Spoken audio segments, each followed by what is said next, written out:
developing our talents so that we become useful to the people around us, of having values and principles that guide our lives.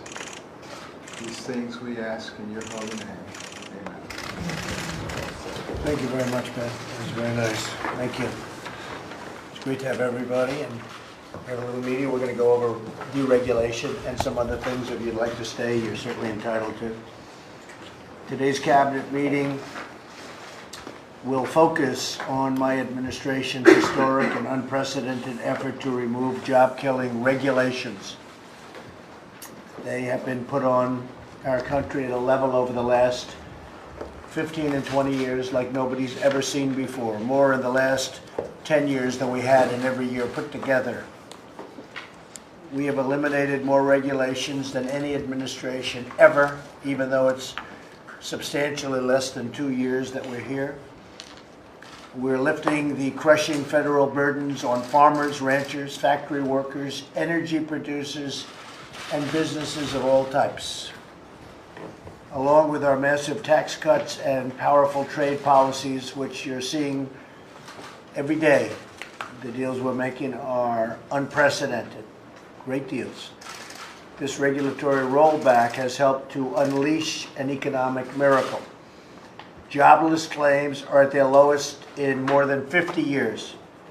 African American, Hispanic American, Asian American unemployment rates have all recently achieved their lowest levels ever recorded. And the economic pictures all throughout the country, literally, no matter what aspect of business, finance, economics you're talking about, we're setting records. I can't think of any category of business where we're not setting records, unless it's negative, in which case we're way, way far away from those records. The World Economic Forum just announced that the United States has reclaimed its place after a long absence as the world's most competitive economy and country. That's a great thing to have. We've also ended the war on American energy. We are now the largest producer of oil and natural gas in the world. And soon I'll be able to say, by far. We will be by far the largest. We are removing red tape so we can substantially lower the price of healthcare premiums and prescription drugs. We've come out with healthcare programs that are incredible, that people are just starting to learn about. We've gotten rid of the individual mandate in Obamacare, and we're running Obamacare, the remnants of it, better than ever before. The premiums are going up at a much smaller rate. It'll end up being over at some point. We had it done, but unfortunately somebody decided to vote against that at the last moment, even though they campaigned for years saying they were going to do it, but these are the facts of life. But it's of no import because it's happening anyway, but getting rid of the individual mandate was a very, very powerful thing. We oppose efforts from Democrats to destroy your health care and to raid your Medicare to pay for socialism, and that's what's happening. You'll end up with Venezuela. We totally support people with pre-existing conditions.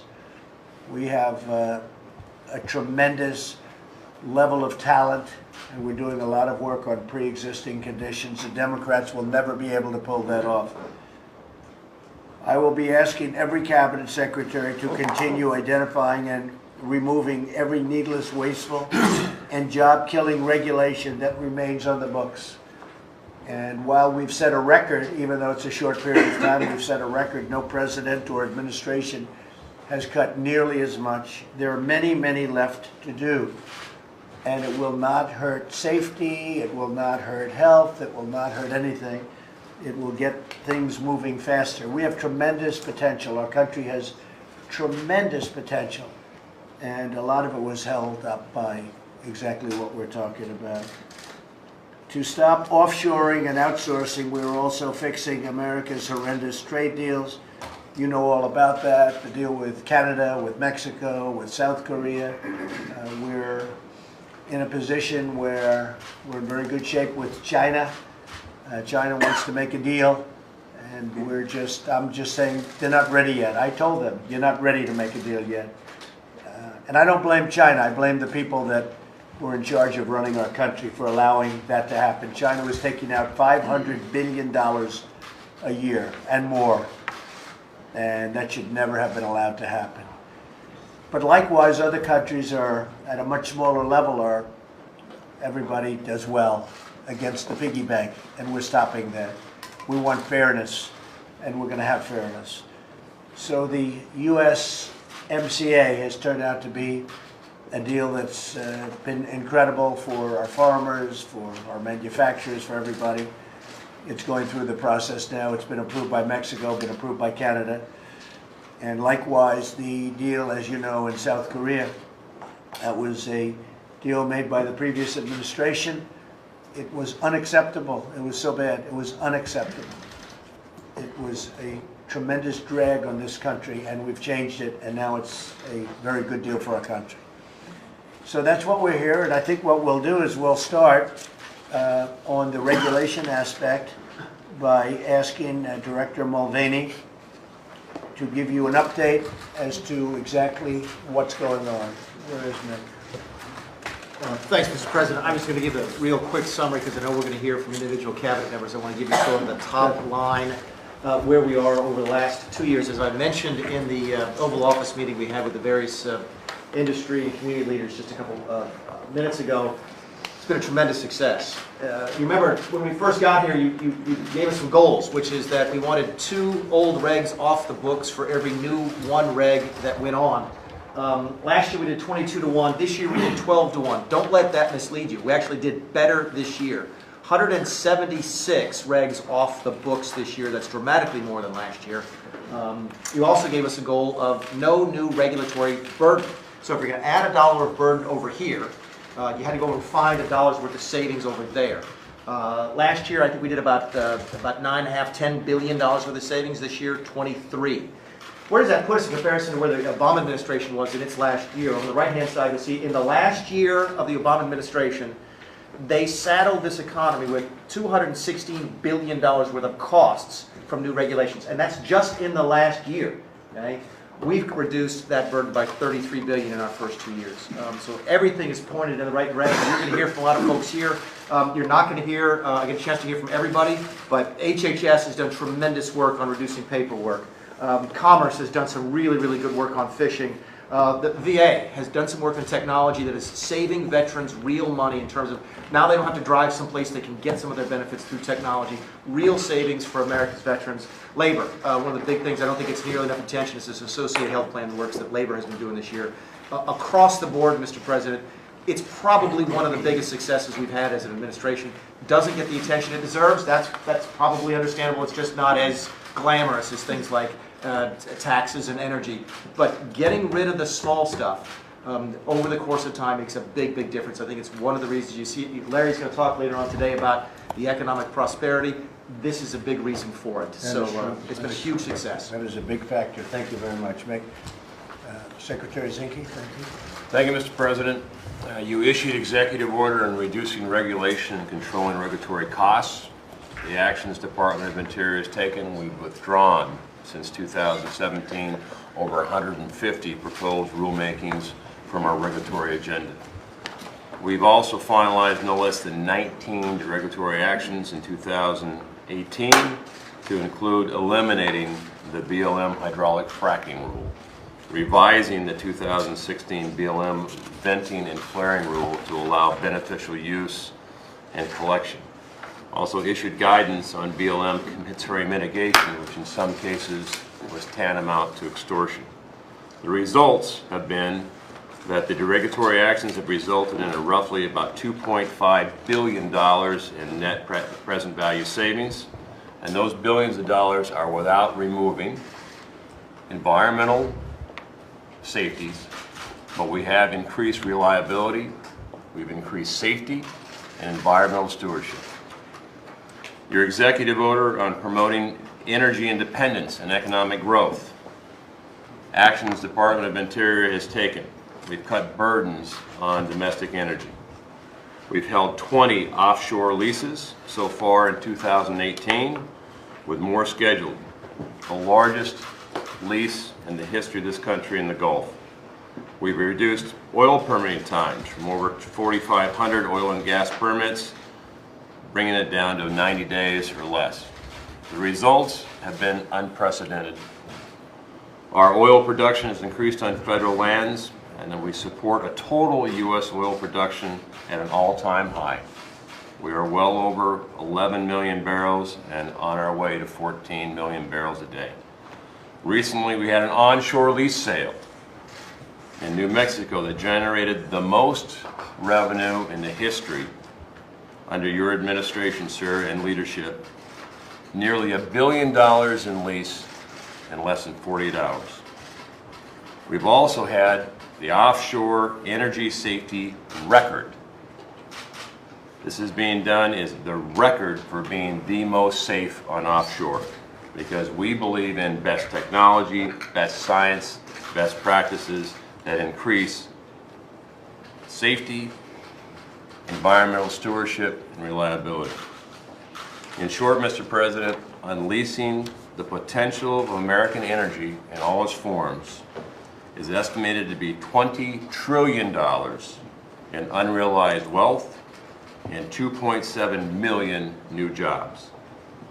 I'm proud to say, Mr. President, under your leadership, America will never be held hostage again by any foreign entity for our energy. Mr. President. Very good, thank you very much. It's music to my ears. On transportation, thank you very much, Ryan. Great. I'd like to ask Lane Chow, doing a terrific job. Secretary, please. Well, the Department of Transportation is hard at work to reduce red tape and overly burdensome regulations that are duplicative, that don't contribute to safety, that inhibit economic growth and job creation, and also negatively impact the quality of life for all of us. So the department has exceeded the 2-to-1 mandate that you just heard about for regulatory reform.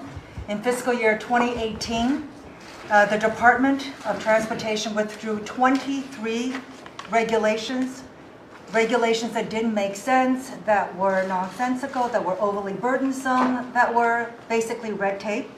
And we've added only one significant regulation that was needed, saving the taxpayers more than $1.2 billion in regulatory cost.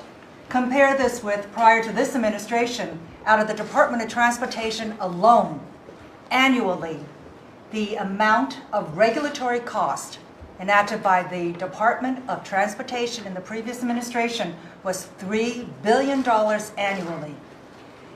In the first year of this administration, the department achieved $1.2 billion in savings. And in this coming year, the department expects to achieve an additional $2 billion in regulatory cost savings. Now, all of this will be accomplished without compromising safety. And on the horizon, the department will address unrealistic and overly burdensome fuel economy standards to help make newer, safer cars more affordable for working Americans, expand the U.S. lead in commercial space, which the Vice President you have asked to take the leadership of, by streamlining procedures for commercial space launches. 6 years ago, America was third in commercial space launches. This year, America is #1, and we want to keep it that way. On the horizon, the department will also allow the safe operation of drones over the heads of people, out of the line of sight, and at night.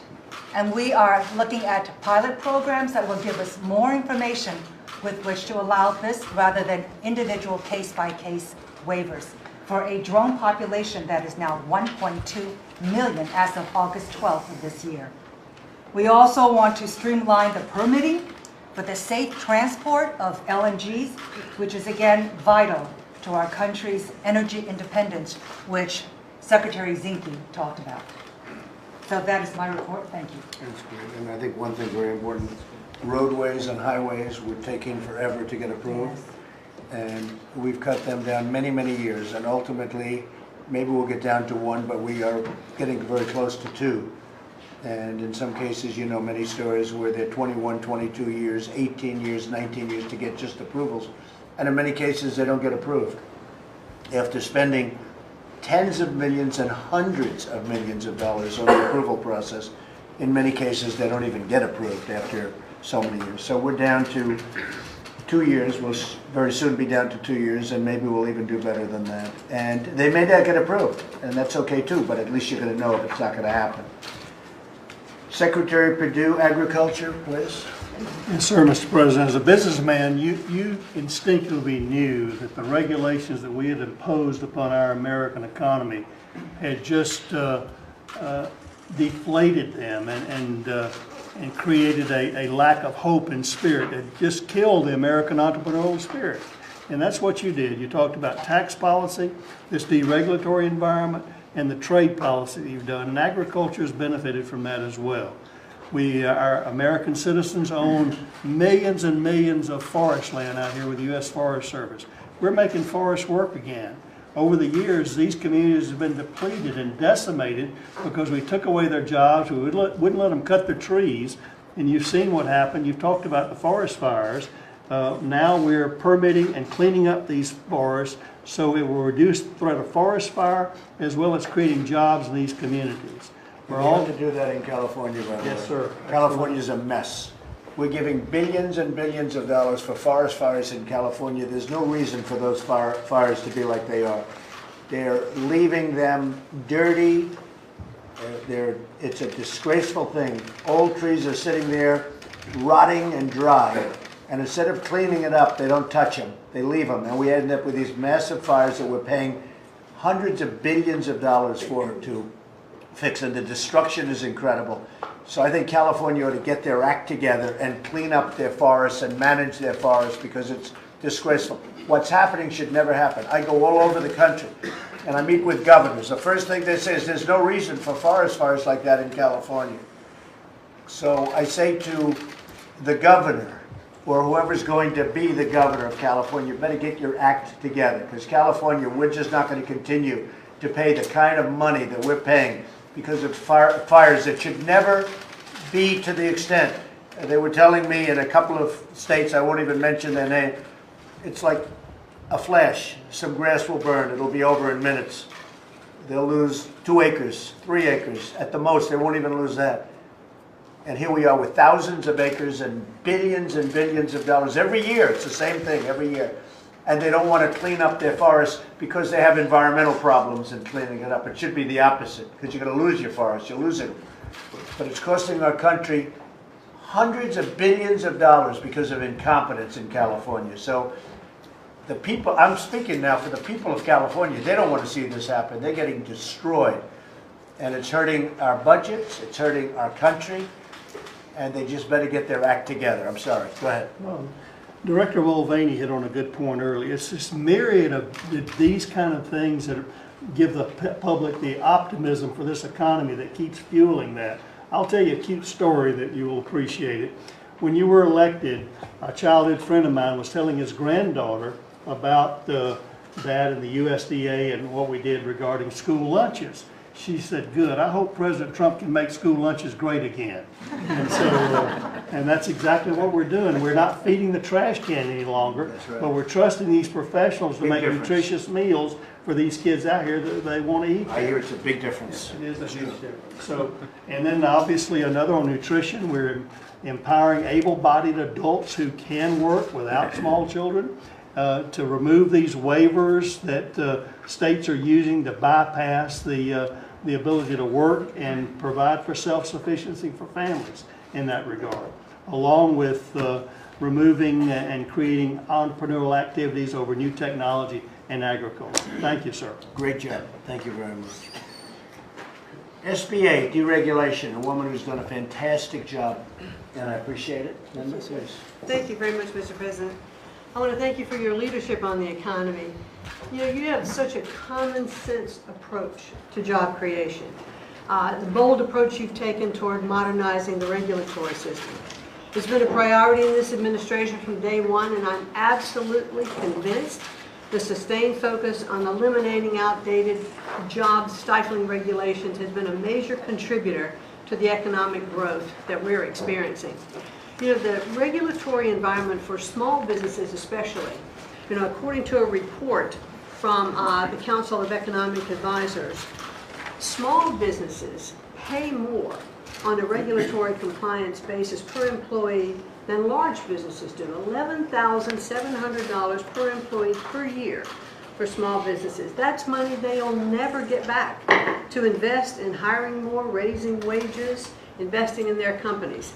So as the chief advocate here, and I'm pleased to be that, for the 30 million U.S. small businesses, it's my job to listen to their concerns and to advocate on their behalf.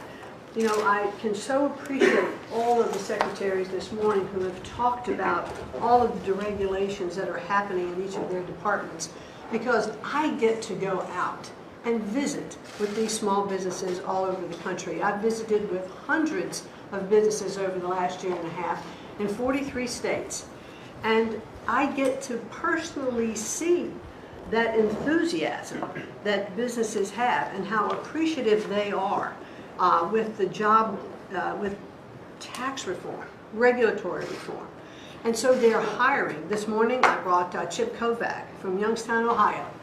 And he has a family business. His father was supposed to come this morning but couldn't come for medical reasons. But 30 years ago he started his business by putting a lien on his home. So today he has a machine business that is benefiting from the regulatory environment because he repairs rigs in the energy environment. So he can't hire enough people fast enough now for his business, you know, with the deregulation that's happened. So they are so grateful and appreciative. Last year, the administration ended a rule pertaining to overtime pay that many of businesses opposed. You know, the overtime rule that had its stayed in effect was affecting about 44% of small businesses. And now, rescinding that overtime rule, we have, for instance, a small hotel in Colorado Springs that said, had that rule stayed in place, I'd had to reduce work hours, fired people. Now, I've got more people on, we're running our business the way we should. I've got entrepreneurs in Texas who are opening franchises in Texas and Oklahoma because the overtime rule is no longer there. So eliminating that kind of a rule has really spurred on our small businesses.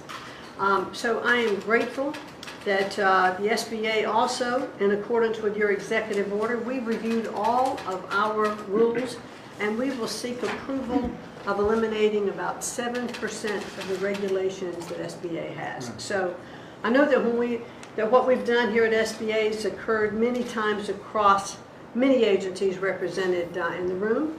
Mr. President, I again want to thank you for presiding over an administration that is committed to listening to the men and women who run our small businesses, for giving them the opportunity to start and to grow and expand. Thank you. Thank you very much. I appreciate it. USMCA, it's new, it's good. It takes the place of NAFTA, which was a total disaster. Thousands of factories and plants closed. The farmers were never treated properly by NAFTA. The USMCA is a whole different ballgame. It opens up Canada, it opens up Mexico for our farmers and for others. And I'd like to have Bob Lighthizer, who's really worked so hard, 24 hours around the clock for a long time, many months. Bob, maybe you could give a little briefing, please. Great, thank you, Mr. President. So after, as you say, after 14 months of tough negotiations and a lot of work, we now have an agreement that is much better than its predecessor, that's great for America, but also great for Canada and Mexico. I would thank you for your leadership, except leadership is appropriate in this case, since the President was on the phone every day and involved in every detail of the agreement. So he was like a senior partner. But I do want to thank the Vice President, who was very much involved and was very helpful. Jared Kushner, of course, who I've spoken about in the past, and my tremendous team at USTR. But I would be remiss if I didn't mention how many cabinet members and cabinet offices were involved in this negotiation, because it really is, you think of agriculture and commerce, of course, and labor and treasury, but also transportation and energy and state and HHS. We had teams that had people from virtually every one of our cabinet officers who worked tirelessly over the course of this time. The first thing I should say is that this agreement needed to be renegotiated. NAFTA was not a good agreement. It started out bad, in my judgment, and grew worse over time. We saw huge trade deficits. It had no provisions at all for the modern economy. So it was a bad agreement that, in my judgment at least, was getting worse. Just as one point, I would suggest that if you look at just where auto plants were built in the last several years, of the last 11 auto plants made in North America, 8 of them were in Mexico, 3 were in the United States. And to give you a point of reference, almost all these cars ended up going to be sold in the United States. So we have redesigned the rules. It's not going to punish anybody. It's not going to make it worse for any other country, but it is going to make it better for American manufacturing. I would give this a point. Our agriculture also was in my judgment, not treated fairly. So I would say this is the first total renegotiation of a trade deal. It's by far the biggest trade deal that we've ever done. Just to hit on a few points, and then I want to make a couple of additional points with slides. It has more provisions to help manufacturing than any other agreement we've ever done. Better rules of origin that are going to force more manufacturing in North America. Better access for U.S. farmers right across the board. It got rid of this dairy provision that Secretary Perdue and the Vice President harangued me about for a year and some months. That's been cured. The most ambitious provisions on labor and the environment ever negotiated. And they're enforceable. I repeat that. These are the strongest labor and environment provisions ever negotiated. They're part of the agreement and they're enforceable. The most advanced language ever on digital trade, intellectual property, really paving the way for America to take advantage of its innate ability to innovate. Better disciplines on non-market economies. Really, we've never had those in agreements before. We now have them for the first time. And the best provisions by far on currency and currency manipulation that we've ever had in a trade agreement. Now, there's many other chapters on good regulatory practices and standards, biotechnology, telecommunications, financial services, so it goes across the entire economy. And it's one other chart that I want to say, because we really view this really as a model of what a Trump trade policy looks like. And we really analytically divide it into sort of 3 pieces. One is the American first parts, which is auto rules of origin and dispute resolution. By the way, review and termination, so this is not a deal that's never going to be looked at again. We're not going to find ourselves in 24 years with a bad deal again. We're going to have labor provisions, great agriculture and dairy provisions, but then the 21st century, the new economy, digital trade, intellectual property rights, financial services, better provisions on investment. I mentioned environment, but also telecommunications. And then finally, a new and innovative approach, and that is combating non-market practices, practices that take advantage of the U.S. economy in ways that don't promote market efficiencies. And there's a whole variety of things in that area. I won't go through them all, but currency, stopping localization requirements in data, anti-corruption, and the like. The final chart, I guess, that I would show is just if you compare this agreement, and these are in your slides, if you compare this agreement on the key points to both NAFTA and TPP, this is far and away the best agreement. There's not a single provision of significance where this is not a plus-up from TPP. And in some areas, like labor and rules of origin and several others, it's just in a completely different world. So this is a very important agreement. It's the kind of agreement that we want to have be Trump trade policy going forward. I think it's going to bring back jobs in manufacturing and help our farmers. It's going to help protect America's advantages in the years and decades ahead. It's had very good reviews. We've had a number of members of Congress, including 30 senators, 84 members who have made positive comments. 18 governors have singled it out. We have literally scores of comments from trade associations and labor unions and businesses and the like. So this has been very well received. I brought along a couple of versions of this. This is required reading for the members of the cabinet. Say what a good deal. And I actually have a tabbed version for you, Mr. President. I know you have more things on your mind. The final thing I would say, in another day, which would be big news, but isn't today because of all the things that we're doing, is that we sent the letter yesterday, as you know, to start the process under TPA to have new negotiations with the EU, Japan, and the UK. That's a process that we started. We did it last year at approximately this time for what was then NAFTA. And we started now on these three. We'll see where it turns out. We're hopeful. We certainly have a very ambitious pro-trade, fair trade, reciprocal trade agenda. Thank you, Mr. President. Thank you very much, Bob. And I have to say that these are countries, in every instance, which had no intention of ever negotiating with the United States. They were not going to. They were very happy with the deals the way they were. Speaking for Mexico, Canada, South Korea, every one of them. You go to the European Union, they had no intention of renegotiating. Now they're renegotiating. We'll see what happens with that one. They've treated us very harshly for many, many years. Taken out tremendous amounts of money, over 150 billion a year for many years. And I mean, frankly, it's ridiculous. It's hard to believe that we could have allowed ourselves to be put in a position. And that's why we have debt, and that's why we have tremendous deficits.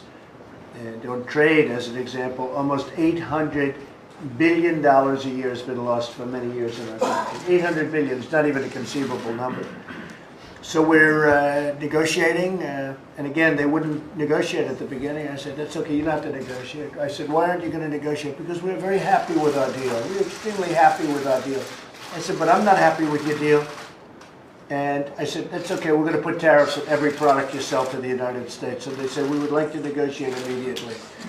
And President Obama was unable to get anybody even to go to the table. And that goes for previous administrations also, too. It's incredible. And again, China, you could look at Vietnam, you could look at every country, just about every country. Incredible that we allowed this as a country to happen, and it's not going to happen any longer. And that just shows the tremendous potential we have, because with these horrible trade deals, with these horrible military deals where we pay for everybody's military, or we certainly don't get subsidized or paid back what we should be. And that includes NATO, where we're paying for 90% of NATO to protect Europe. And I think it's all fine, but they have to pay. And I got them to put up 44 billion last year. They're going to put up at least that amount this year, maybe more. They should pay for the whole thing right away. But we're paying for NATO. We are paying to protect Europe. And then on top of that, Europe treats us very badly on trade. So we lose on a double. It's a double whammy, I call it. So all of that's changing. It's changing rapidly. We're in a very strong negotiating position because we're the piggy bank that everybody wants to rob. And I don't blame China, and I don't blame Europe, and I don't blame anybody. I blame our politicians, and I blame our leaders for allowing this to happen. There was no reason for it. So we're making up for lost time, and we'll do it properly. I'd like to have Larry Kudlow speak and maybe talk about where we are with the economy, how good it's doing. It's been setting records despite all of the above. And Larry, I guess that's why I say the potential is so enormous, because you look at what happens to us on the military, the massive amounts of money. You look at, we have $716 billion budgets. Russia has a budget of $68 billion. China has a budget that's just a small fraction of what we spend. It's absolutely ridiculous, and that's because we protect every country in the world practically. And some of these countries are massively wealthy, and they don't pay us for the protection. It's crazy. So, Larry, please. Thank you, Mr. President. Thank you, Mr. Vice President. So, I love to tell stories. I want to continue the story I told a month or so ago. The biggest story of 2018, in my judgment, is an economic boom, which is growing, where almost everybody said it would be impossible to produce.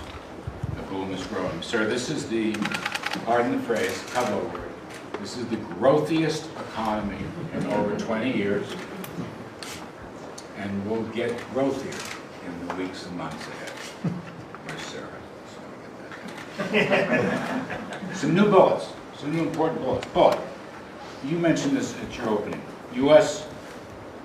is now the world's most competitive economy, #1. That comes from the Davos Group, World Economic Forum, not necessarily our best friend.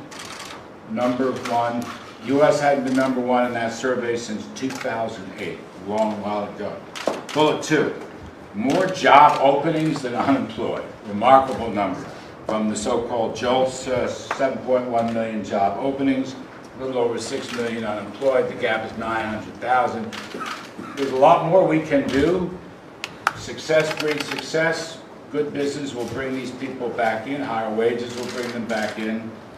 I don't think Ivanka's here, but her reskilling program will help bring people back in. That is so important in my judgment right now. Bullet 3, NFI small businesses and the Conference Board consumer sentiment continue strong, holding the high ground, historic bonds, confidence. The day after the election, confidence started, and it's not stopped. Just go straight, really, the day after the election, it's the most remarkable thing I've ever seen. I've been covering this beat for a long time. Hasn't stopped. Up 0.8% for the month, which is huge. 8.6% last 3 months. This is the capital spending, business investment side of the equation, which is so important, which will lead to more capital formation, more productivity, higher real wages, and of course higher unemployment. So business equipment strong. Bullet, core retail sales that feed into GDP, 4.9% last 12 months, big number. Bullet, inflation, hovering around 2% or even less last 3 months. Bullet, Atlanta Fed and St. Louis Fed both predicting 4% or better GDP growth in the third quarter. We'll get that number in about 10 days. We'd be thrilled with 3% plus. They're predicting 4. We had 4.2, as you know, in the second quarter, 3.2% in the first half of the year. They said it couldn't be done. It's happening. My story, I think the new Trump economy, this is my view, sir, blue-collar workers, small business, men and women owning and operating small business, as Linda has said. And of course, energy production, extraordinary. We will be the world's dominant energy player, sir. We may already be, but we are gaining on it. We're passing the Saudis, we're about to pass the Russians. We've talked a lot about oil and natural gas and liquid natural gas and so forth. We are just about there, and we'll keep working on that. So, we're in an economic boom, right? Naysayers said you couldn't do better than 1% to 2%. We have done better. A lot of people have talked about the tax cuts. You lower marginal tax rates, you create new incentives. You basically re-incentivize the economy, is what you've done. You've given it life, openings, oxygen, everything. This is just so important. Deregulation, massively important, as everybody said. Started in 2017, continuing now. I think, Linda, that's a big thing for the small businesses. Yeah. No red tape. They're not worried about that stuff anymore. And with lower tax rates, which also helps small business, you keep more of what you earn. Tax something less, you get more of it. And I think that's why people are going at it. I think it was you, when we had the economic summit a couple of weeks ago, was it you that asked owners to raise their hands?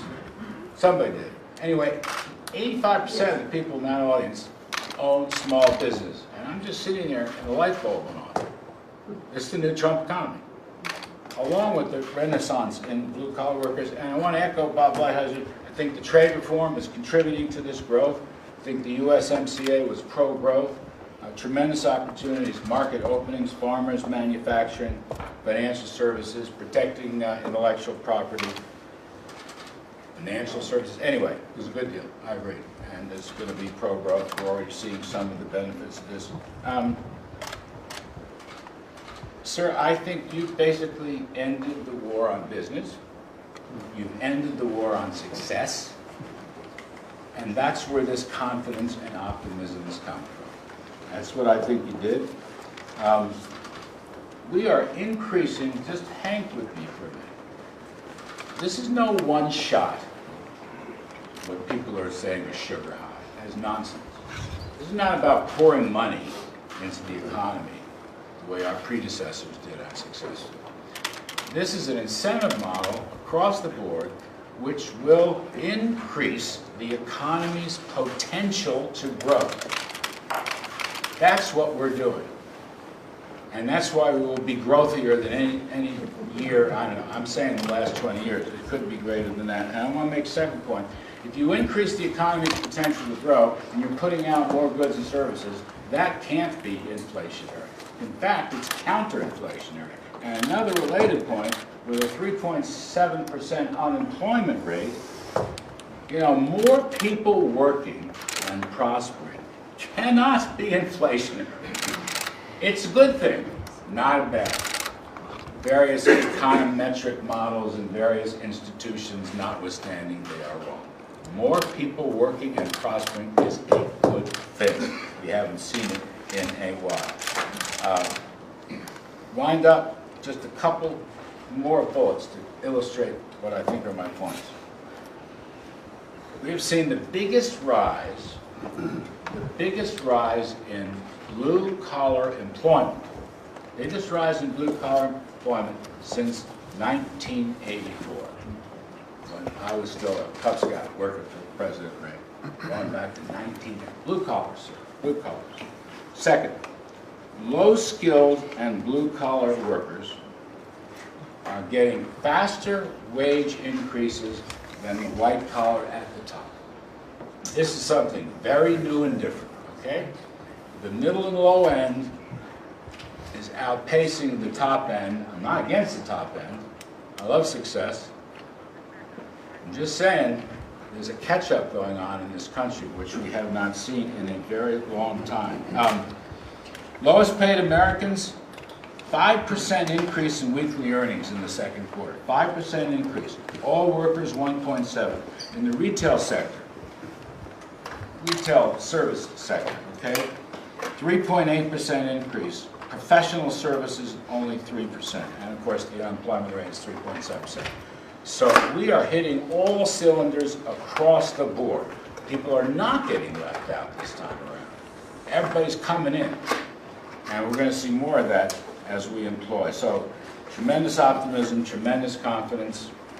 Change in policies has a lot to do with it. It has a confidence and an optimistic sense, and it has a real-world practical sense. Paychecks are getting fatter, and folks know that. And businesses are springing up, brand new businesses, and folks know that. And people are not unwilling to take new risks. I believe your message is not only more in business over, I think you're telling folks to just take a rip at the ball, take a risk, and you stand behind them with your new policies. That's exactly what you're doing. It's a total change from what we've had in the last 20 years, okay? Everybody thought it was impossible. It's possible. Tremendous turnaround. My old boss Reagan used to say, the best is yet to come. I would say to you, sir, the best is yet to come. It will get even growthier. Thank you, Larry. Good job. Yes. Larry, have you done that before? I just asked Larry, has he done that before? I think so, Ben. That was great. But he's never been this optimistic. I've watched Larry for many, many years. I hear that voice, that beautiful voice. I say, that's Larry. I can tell Larry in my sleep. And I've never seen him more positive than you've been in the last couple of months. And you've done a great job, but I appreciate you doing that. And I'm grateful for the opportunity. Thank you very much, Larry. Appreciate it. Then I think Larry's going to be very happy with what I'm going to say. I might as well leave the press to say it, because it'll put more pressure on all of the people gathered around our table. I'm going to ask each of you to come back with a 5% budget cut from U of areas, departments, whether it's a secretary, an administrator, whatever. I'm going to ask everybody to come back with a 5% cut for our next meeting. I think you'll all be able to do it. There may be a special exemption, perhaps. I don't know who that exemption would be. If you can do more than 5, some of you will say, hey, I can do much more than 5. You know, I've heard about the penny plan for 15 years. 1 penny every year per dollar. 1 penny every year. After 4 or 5 years, the country's in good shape. I'm saying, let's not do the penny plan, let's do the 5-penny plan. I think you can do it. So I'd like to have everyone sitting around the table, your incredible domains that you preside over so brilliantly in some cases very well, some cases brilliantly. I would like you to come back with a 5% cut. Get rid of the fat, get rid of the waste, and I'm sure you can do it. I'm sure everybody at this table can do it. It'll have a huge impact. Last budget, we had to go because of the military, we had to fix our military. Our military is in the process of being fixed. Planes are being made, boats are being made, ships are being made, missiles, rockets, everything. Our nuclear is being brought to a level that nobody else can even imagine. Pray God we don't have to use it, but there will be nothing like what we have, and there is nothing like what we have. And that's why I did that. I made deals with the devil in order to get that done, because we had to improve our military. Our military was depleted. It was in bad shape. Great people in the military hadn't received a wage increase in more than 10 years. Now they're getting an increase, first time in more than 10 years. So I wanted to do that, and in order to get that done, because the Democrats won't vote for the military, they don't like the military, they don't like law enforcement, they don't like borders. You see what's happening with the border, where people are coming up in caravans and we have to stop them, even though the laws are terrible. The laws are terrible. Our laws are terrible. They're a laughing stock all over the world. And we're supposed to stop people with laws that aren't very good. But we're doing better than anybody else could possibly even think about. But I'd like you all to come back with a 5% cut. And I think if you can do more than that, we will be very happy. There are some people sitting at the table, I'm not going to point you up, but there are some people that can really do substantially more than that. Because now that we have our military taken care of, we have our law enforcement taken care of, we can do things that we really weren't in a position to do when I first came. So we'll see you at the next meeting. I'll see you many times before. I'm sure I'll speak to all of you during this term. But that's a very, very important request that I'm making of everybody sitting around this table. It's tremendous amounts of money, and it's something that we can do, and I believe we can actually do it easily. So rather than go by the penny plan, we'll call it the nickel plan. At least it'll be a one-year nickel plan. We may do another nickel plan next year too. Thank you all very much. To the press, thank you very much. Mr. President, how does the Defense Department serve as the 5% cap? We know what the budget, the new budget is for the Defense Department. It will probably be $700 billion. So it's 716, it was 700, 716, and that's a very substantial number, but it's defense. It's very important. I mean, to us, without defense, maybe the rest of it doesn't mean very much. But if you know, it was at 520 a very short while ago. And the reason I brought it up to 700 and then 716 was to build new ships. We're building new incredible submarines, the finest in the world, most powerful in the world, anywhere, ever. We're doing things that we have never done on this scale. So that included a lot of rebuilding of our military. So despite that, I'm going to keep that at 700 billion defense. Okay? Can I ask you President, the Saudis are investigating themselves, essentially.